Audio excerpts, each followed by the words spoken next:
said, well, I'm going to just drag it on out of here. And that's if you're in the church. I'll tell you, honey, you're not praying hard enough. Thank you. You know, Yes. and sometimes the pastor will counsel you that the Bible is against divorce. You need to stay with your husband, but you're being abused. No, and I hate to bring it to I'll this, tell you but what, that made me happens. stay away from the church for several months, maybe over a year. Sure. You know, I was battered, beaten. You know, and someone prays over me in church, you know, for my marriage, and I'm thinking to myself, But not one of them excuse even me. said, come to I was so offended in the house of the Lord. I was like, I don't want that fire. Go send that energy elsewhere, dude.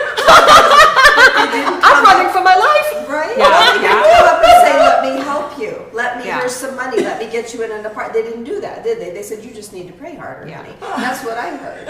If they just want to pray, they just want to pray on what they Right. feel Right.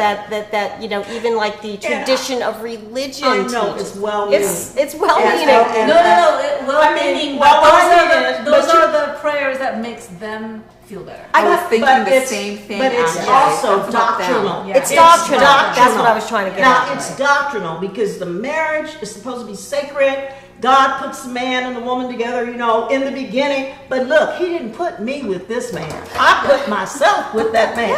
Okay? You could go on and on about that. Oh, well, you know, your body is the temple of God. Yeah. Right? So, okay. No, but there's this You're breaking religion down the temple. Desecrated, yeah. Desecrated the temple. that, you know, and I even had, I think one minister said, you know, you counsel a woman to stay with her husband, and because, you know, this is the right thing to do, I'll pray for you.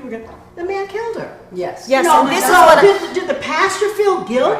I don't know. and this is where it ends tragically. Yes. Like when you ask what do you do? Either you get out because you've suffered enough and you actually really have that courage, or you wind up on that headline as a homicide victim. And Exactly. since you were talking about the church, and this would be any church, I remember going to a pastor in the church that was actually counseling my ex-husband, and he called me in, and he said, I don't believe that he realizes the severity of what he has done. And with that, I wept because somebody validated, you know, what I went through. You know, here I was thinking, oh boy, you know, this is going to be the let's put the marriage together talk, and it wasn't.